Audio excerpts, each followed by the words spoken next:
good evening. Here I am in the garden again. You may see we've doing some yard work, digging over the soil, preparing to plant some new flower beds. Or we've just been moving the stones around. But you know, each to their own. Come say hello. Hiya. Don't pick your nose. Dirty, don't pick your nose. Don't pick your nose. Oh, it's this. Shh.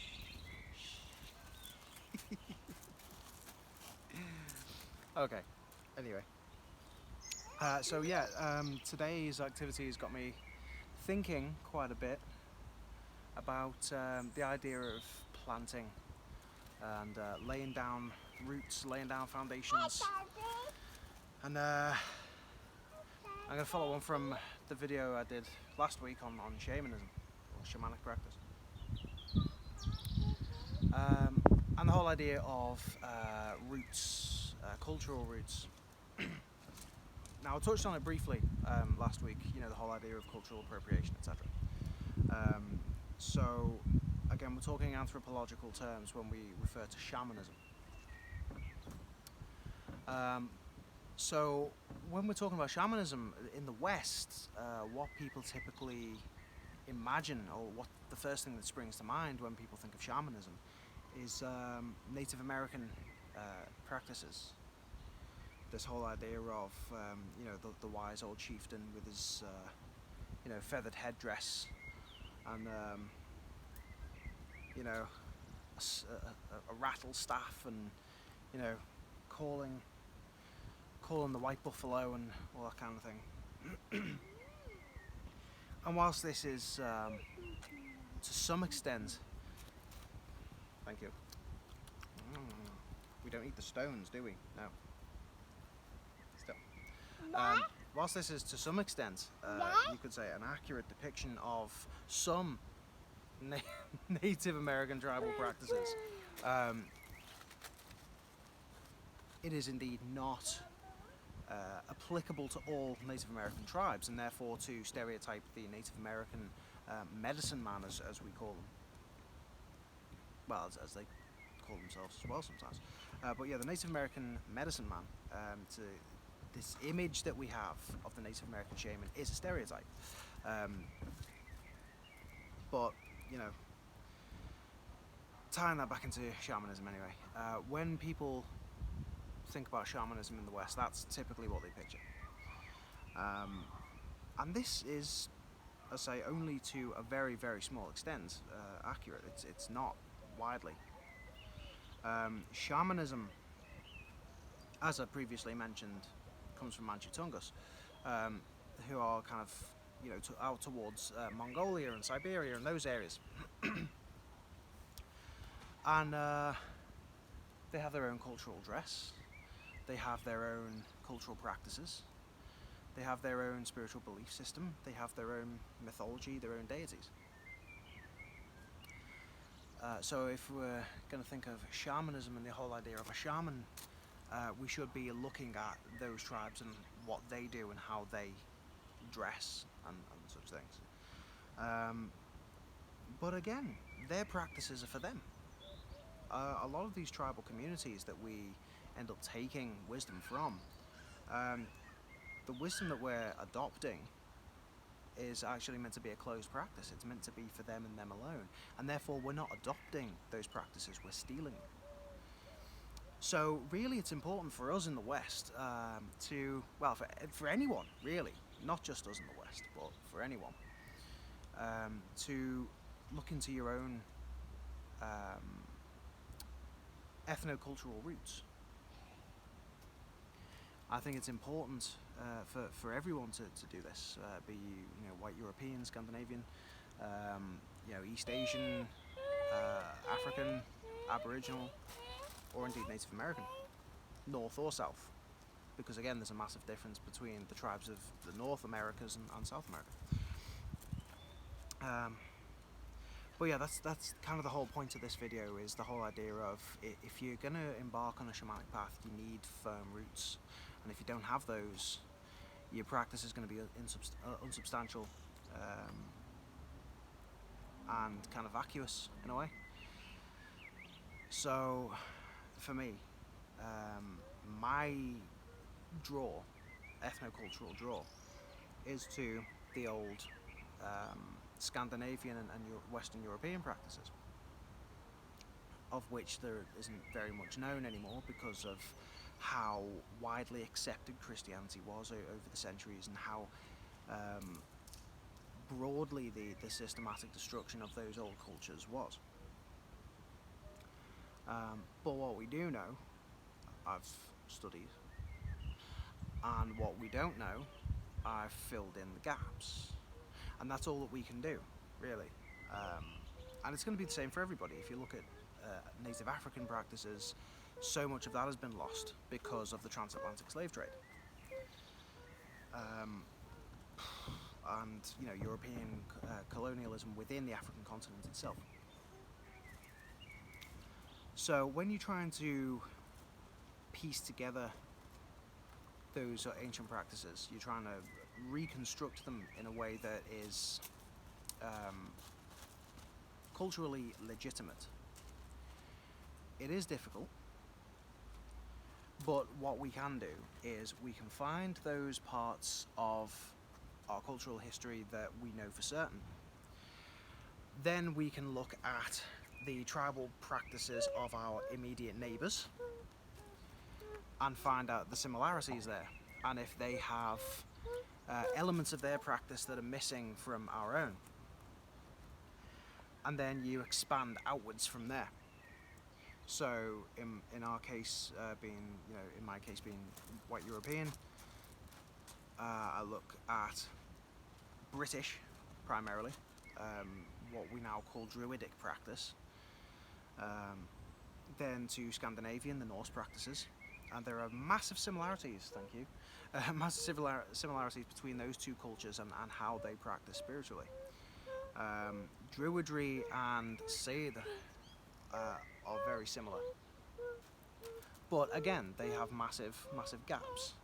So what is missing from those cultures, from those practices,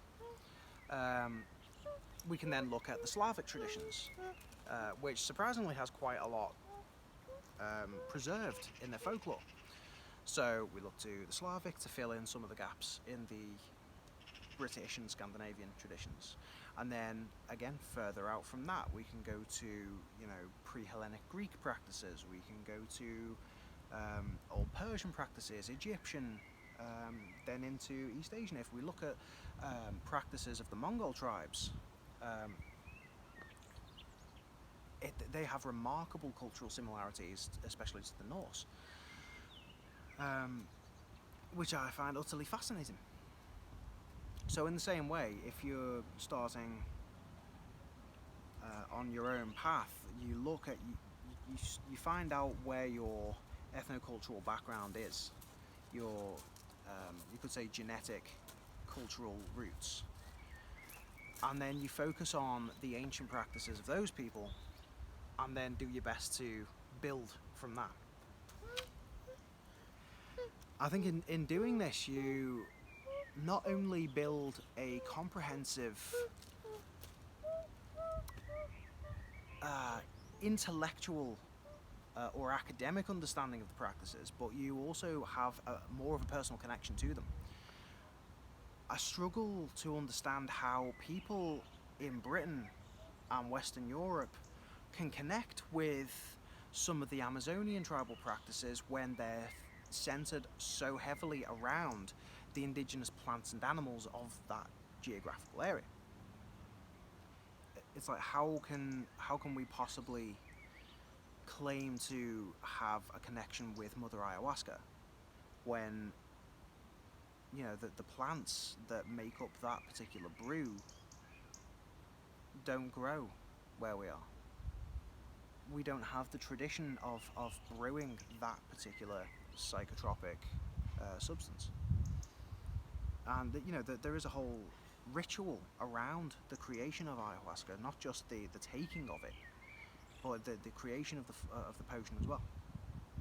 So how can we in the West possibly even begin to understand that on a spiritual level if we have no connection to it genetically, or ethnoculturally? On the other hand to that, or you could say as an alternative to the likes of ayahuasca as an example, we here in Western Europe could more easily connect to the Amanita muscaria, or fly agaric, psychotropic mushroom, which has a similar effect. Maybe not as potent, maybe not as long lasting, but it's used for the same purposes, for the expansion of human consciousness into the spiritual realms for shamanic experience.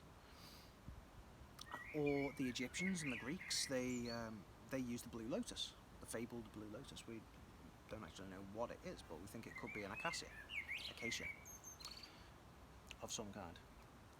So, connecting to the flora of the geographical area that your genetic stock is from, is one step towards connecting more deeply with the cultural tradition that you're trying to follow.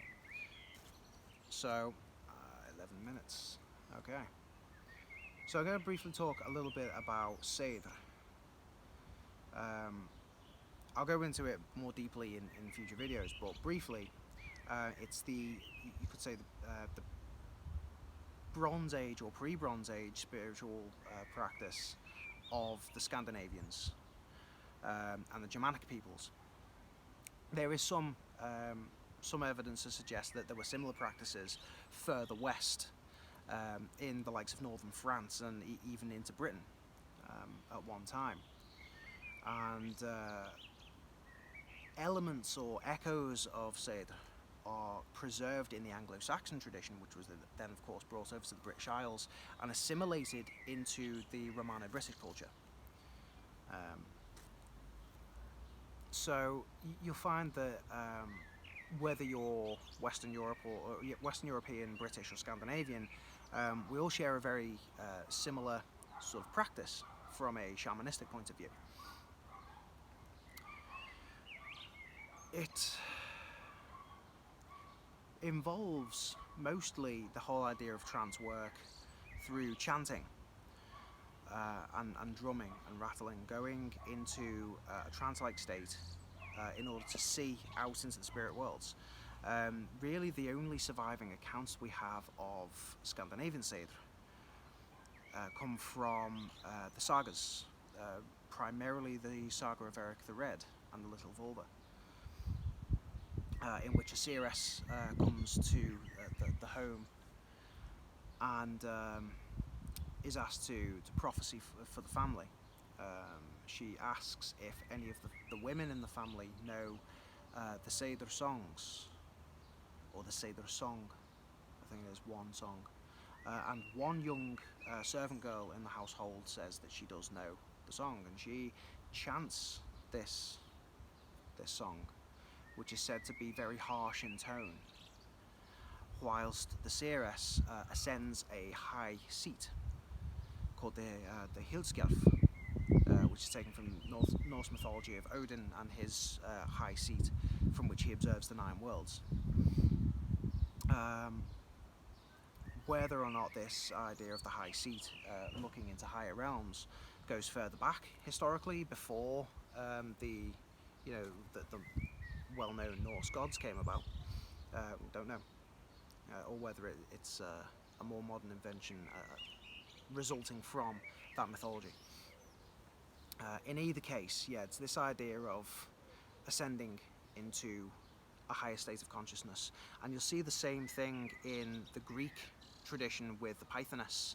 She would sit atop a high seat on a tripod, situated over a volcanic vent, and she'd breathe in the noxious gases which would send her into a trance state, through which she would divulge prophecies to those who asked for them. So the idea of the prophet, the seer or seeress, is heavily linked with the practice of Seder and Scandinavian and European shamanism. And again, you'll see similarities with other indigenous cultures around the world. Not all of them have this idea, but most will, in some form or another. So I think reading about this, pardon me, studying it and assimilating that into my daily life and my daily practice, I think has really helped me grow spiritually as a person, because I feel a much stronger connection to it now. It's not just this abstract idea from another culture on the other side of the world. It's something which, you know, I know that my ancestors' practiced, you know, hundreds if not thousands of years ago. And that knowledge and that connection, I think it only serves to make your ability as a shamanic practitioner, or in my case a Seder practitioner, stronger. It makes your ability stronger. I think you'll be more certain of the experiences that you have if you have that deep-rooted ethnocultural connection to your shamanic path. So I'm going to leave it there for now. I will be back probably next week with another video. Not sure what it's going to be about yet, but you know, we'll see how we go. So for now, thanks for watching. If you like this video, if you found it informative in any way, give it a thumbs up. Hit the subscribe button if you haven't already, and please do share, because it helps the channel, it helps me. And until next time, wishing you all the very best, and may your gods go with you. Bye for now.